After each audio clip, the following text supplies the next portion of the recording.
Perception is reality. So if a student perceives that we are out of date, if a student perceives that we don't have the ability to teach them what they need to learn in order to get a job in this market, then they will move on to the next university that can do that or that they perceive can do that.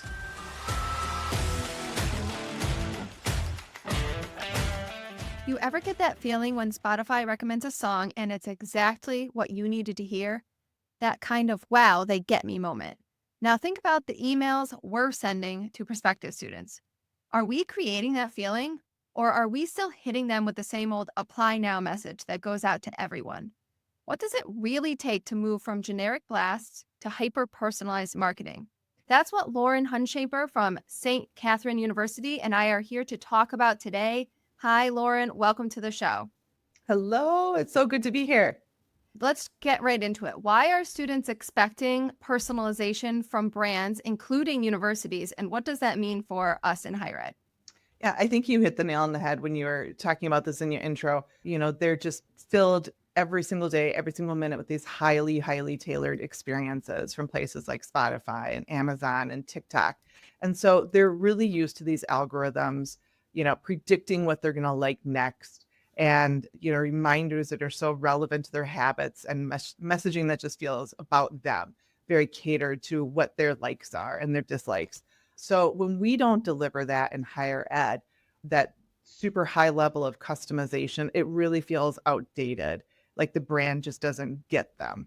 I mean, a really great example is yesterday I was scrolling through Instagram and I was targeted by Amazon, and you get the 20 photos to go through, and was completely curated on past purchases that I had made on Amazon.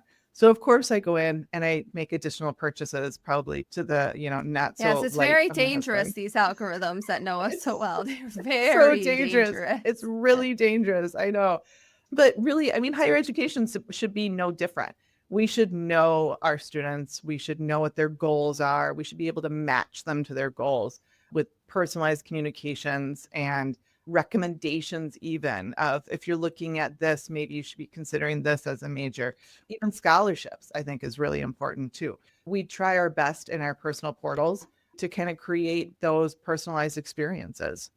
Well, and you can have the most modern, tech forward programs, right? But if you're not feeling and sounding like a modern university, how are they ever even going to buy in that you have these really like forward looking kind of programs? They're going to look at you as not the right option for this economy, for today's technology age, the digital age, right? Like, I say this all the time, perception is reality. yeah. So if a student perceives that we are out of date, if a student perceives that we don't have the ability to teach them what they need to learn in order to get a job in this market, then they will move on to the next university that can do that, or that they perceive can do that. Yeah, and they Absolutely. won't even dive into the program if what we're doing on the marketing side isn't doing that for them and really showcasing that. What is it that you think that we still misunderstand in higher ed marketing about personalization? Everything. It sounds so bad. It sounds so bad. I'm not saying all universities, but I think, we really do think that we're the ones who should dictate that person or that student's experience, right? Instead of them dictating their experience to us. So we communicate on our timeline rather Yeah, than their timeline. our deadlines, Yes. yeah, yeah, Yes. And we it do. just gets to be, students don't want that. They want something that's completely personalized and catered to them. So, I mean, here's something that's really kind of just an anecdotal thing. One of my very good friends, her son was looking at a university and looking at universities, obviously, and he would throw out any mail that had the name Charles on it instead of what he actually went by, which was Charlie, because he felt like they didn't take the time to get to know me or understand, what I'm all about. And it's this first simple thing of knowing their name and who they want to be called, really getting a sense of their dislikes and their likes. To me, they're giving you a ton of information in their application. Use that information, piece it out. You can Google them before your interviews. There's so many different ways that you can get to know a student, a prospective student, before you even meet them. So why aren't we taking advantage of those little pieces? There's not a lot that we understand about personalization. We're still kind of stuck in this. This is the way we've always done it. This is how we're going to do it. There's a lot of technology that's out there. And I just think that we need to dig deeper and utilize it better. Yeah, and it can be hard to find room and time to really Yeah. look into those technologies and be willing to change how we're doing things. But you Yeah. mentioned the idea of portals, and I want to dig into that more and just Mhm. the idea of tell me what this looks like in practice. Tell Mhm. me what your view of an ideal personalized experience from the student perspective really looks like. Yeah. So when I came on board to St. Kate's a couple of years ago, we hired a new CRM manager. And her first kind of exciting discovery was personalized portals in the CRM. So each student who applies to St. Kate's, once they are accepted, they receive this personalized portal where we can literally serve up very different information based on their major, based on their extracurriculars, based on their likes and dislikes, whatever, based on their financial aid, their scholarships. So everything is personalized within this portal. And then we can use it to send them out communications as well. So if we know that they're a soccer player and they're interested in an extracurricular of like joining a Taylor Swift club, right? We can send them all that information from their personalized portal because we're getting that information from them willingly. They're totally used to giving out all this information. This is not unusual. I think as adults, we always think, oh, that's really creepy that they know this Oh yeah, about that me. it's so and then if I'm so personal, they'll think that I'm paying too much attention. Right. Yeah. Yes. Yeah. Yeah. They just expect it. And it's not creepy to them because they expect it. That's what they want. They haven't grown up any other way. No, Yeah. exactly. Yeah. Exactly. And you Yep. know what? I got to tell you, just as an aside, I expect it too, as an That's adult. If, true. So do you know, I. yeah. But we are old enough to know different and they don't even know different, right? Oh, We they know don't. what it was like to not have content completely tailored to us in the Yes. moment that we're in. We know what that's like. So, but they don't. No. So it's weird to them if it's not happening. Absolutely. Oh my Yeah. gosh. Absolutely. And they don't like it. It takes them out of their realm. And then if it doesn't feel natural to them, they move on. So what does it take operationally to make this portal and these communications happen and really be able to tailor all of that content because different connections feel like they could be endless, right? The different combinations of interests, I should say, for students, they feel like they could be exponential. So Absolutely. how do you manage that operationally?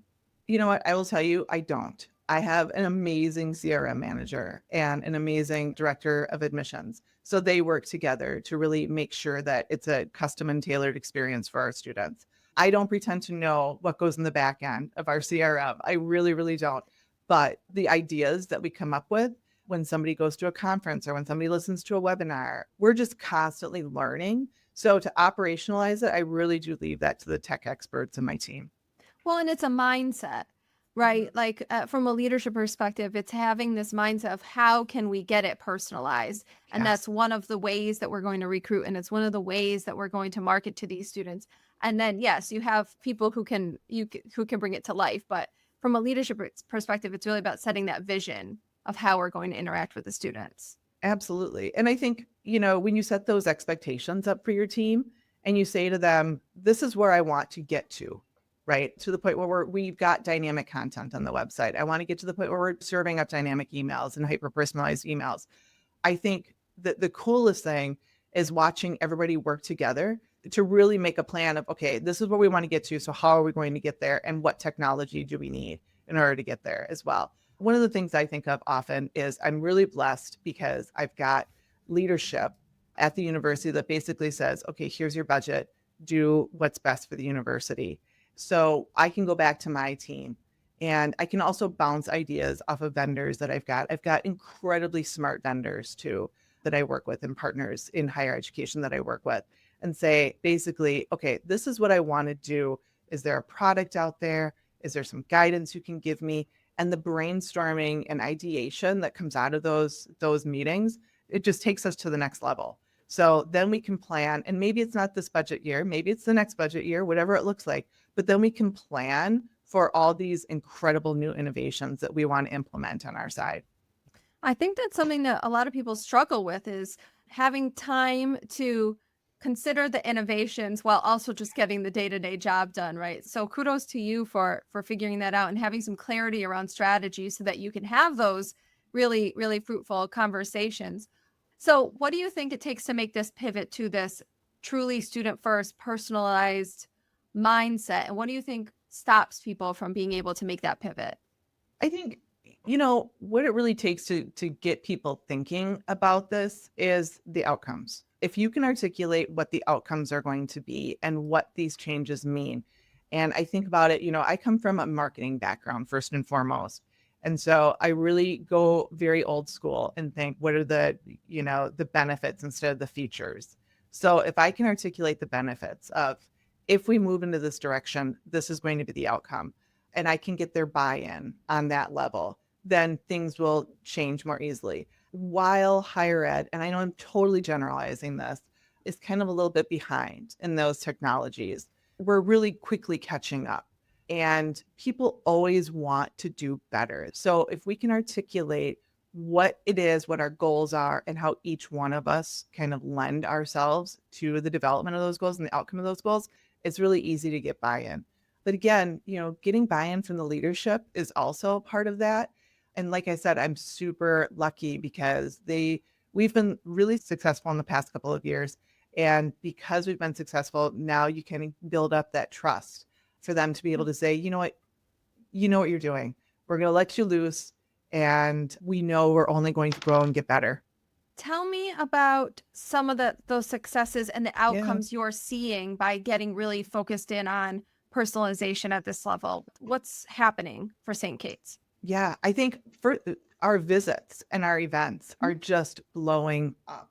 We have had year-over-year increases of 40%, upwards of 40% Wow. of our, yes. And we know that's such a huge indicator, Oh yeah, there for is there any better signal of engagement and interest than actually showing up in right. person on a campus? I don't think so. Exactly, exactly. And so because that's our largest indicator and that shows the largest amount of growth, that's something that I track really, really highly. The other piece too is just the open rates. I think about this all the time. If you don't have the right subject line and it's not aligning with your email, as soon as you cross that line, nobody opens your emails anymore. They're like, you know what? This does not align with what I thought it was going to be when I open it up. So, making sure that the message inside matches the subject line, but our email opens are pretty massive. Our click-throughs to our website are pretty massive. But again, at the end of the day, it really comes down to students, and we've been able to grow our student population, which I think is the most important thing. And it's been in all three verticals. So it's been in our traditional college for women, it's been in our college for adults, which is our adult population, and then it's also been in our graduate college as well. Well done. This is not these this isn't easy work. I know, and I know a lot of It's people not. who are listening absolutely know what this feels like to take on new initiatives and do things differently and reap the benefits of it. So kudos to the team at St. Kate's. If someone's listening right now and they're thinking, I don't think there's anyone who's thinking, oh, we shouldn't do personalization. We've been talking about this in higher ed marketing for a long time. I like to think of it as individualization personally because I think personalization, sometimes people think you can just get away with a mail merge, like the name, that merge the major into an email, something like that. That's been around since the 90s. That's been around since Microsoft's been around, right? Like there's nothing special about that. And so what we're talking about is really like an email that feels very individualized to the student, very custom to the student.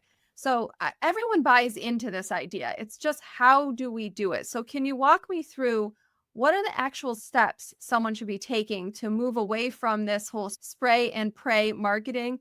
In the beginning of the show, I talked about how, just like blasting out these apply now emails, sending the same thing to everybody. We all know it's not working anymore. So what are the actual steps that we can take to move away from that and into this individualized and custom way of communicating with students? Well, first you have to find a great partner. I mean, you really, really do.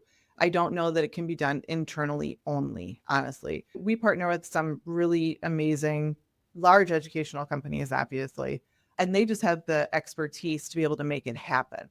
Then we don't have to necessarily invest in the technology or the infrastructure. Let's let them invest in the technology and infrastructure because we're already paying them. So this is something that's already on their plate for them to develop for us. And let's not forget that in order for us to stay partners with them, they also have to push the boundaries. They also have to innovate and come up with new things.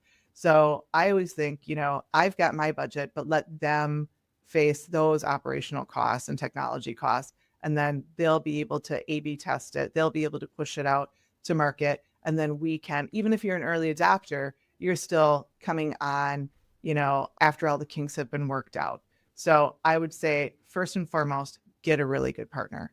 Second, I think, again, you just need the team to realize that change is good. Change is always going to be good. It's always going to increase their ability to talk with the students, get to know their interests, adding those points within your CRM so that you can utilize those points.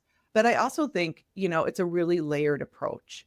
So it's not just your email communications, it's your social media, it's your targeted ads that you've got out in market, it's your website, having that dynamic content on your website, which we currently don't, but we're working on doing right now so that we can truly, truly take all of the pages that they are visiting on our website, whether it's the campus map or it's scholarships and financial aid, and start feeding them additional information that's personalized to their experience on the website, which frankly is not new. Like, this is not new in marketing at all. It's just using it. Just using it and making sure that we're developing it out in higher ed. I think that there's so much more of an importance being placed on that front end marketing in higher ed right now, which is kind of where I live and love with the innovation that happens. Really, if you layer those pieces together, then you get such a more, dynamic feel, and the students will see that. They'll feel that.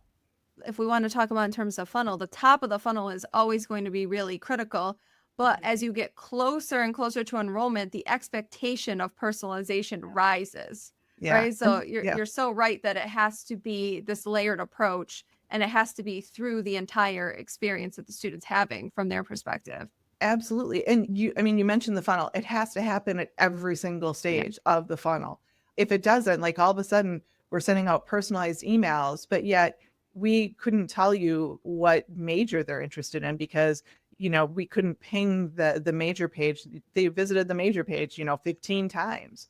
Then what's the point? They're not going to move on to the next stage. So if we can increase those, now I'm going to get super data geeky here, but if we can increase those conversion rates within that funnel, just even a couple of percentages by using and layering in dynamic content, personalized communications, then you're going to see, obviously, at the end of the day, a much higher yield. I love geeking out over data. So you're more than welcome all the time, anytime to come on the show and do that, Lauren. What I like about what you're saying is not just the idea of personalization, but that it's the students' behaviors and the students' actions that are signaling how to do the personalization, because that's a different way of thinking about it too, because anyone could sit down right now and look at their communications plan and decide, okay, we're going to personalize this email based on major. We're going to personalize this email based on where they live. You could go and do that, but you're letting student signals drive what happens in that communication and in that experience. And they should be. I mean, it's no different than us driving, when we're shopping. I don't know why I keep using shopping as a. You must have got something really good on Amazon. I really must have. Jeez. It worked. Everybody understands it. We all understand the Amazon, and we all know it works, whether we want to admit it or not. It works on us all. Right.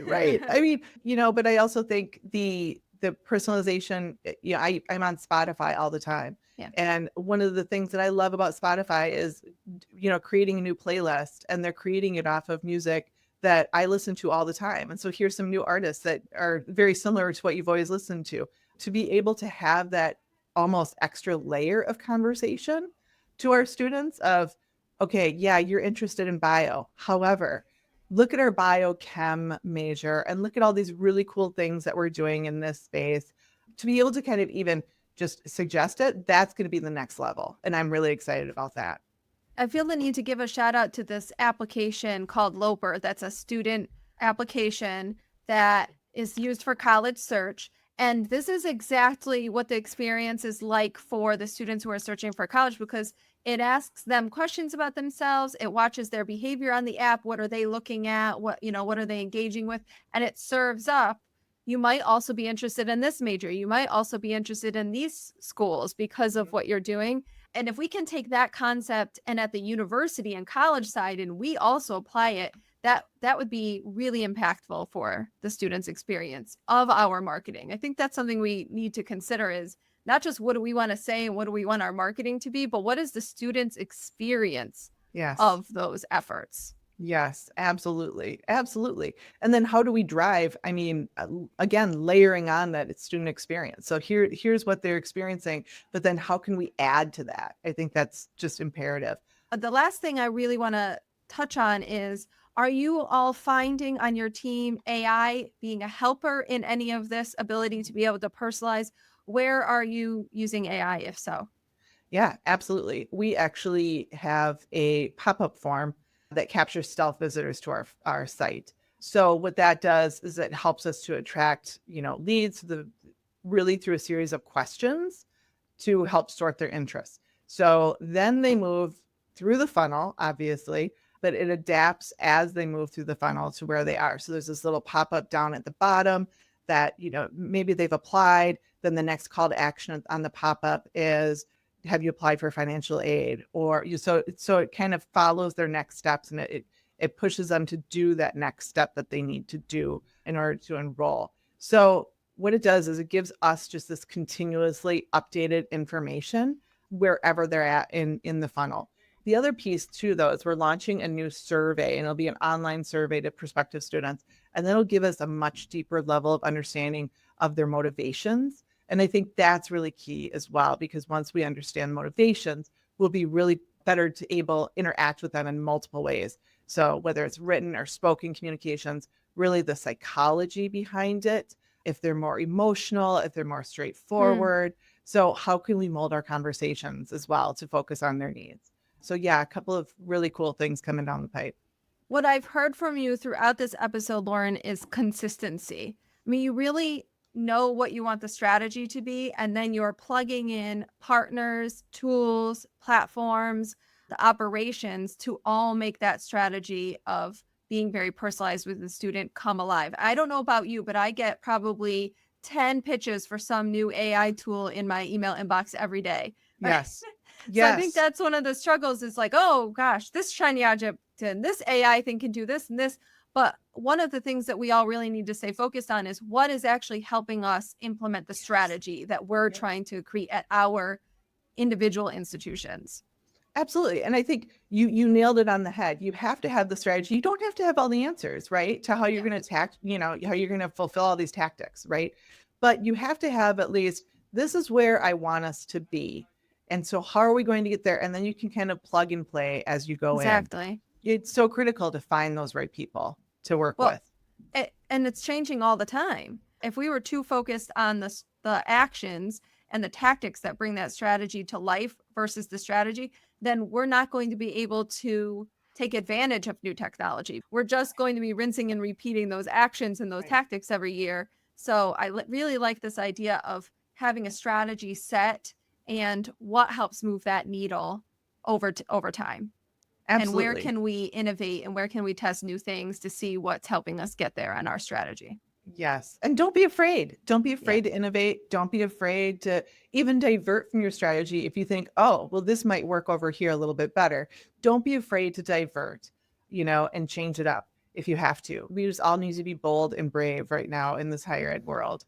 Oh, well, we're going to end right there, Lauren. That is the perfect ending. Thanks so much for being here and sharing your insights with us. Yeah, no problem. Thank you so much for having me. So, if you're listening and you're wondering how to make your content feel more like Spotify, take Lauren's lead, have a strategy to get personal, stay curious, and be courageous and try new things. Be sure to subscribe and share the episode.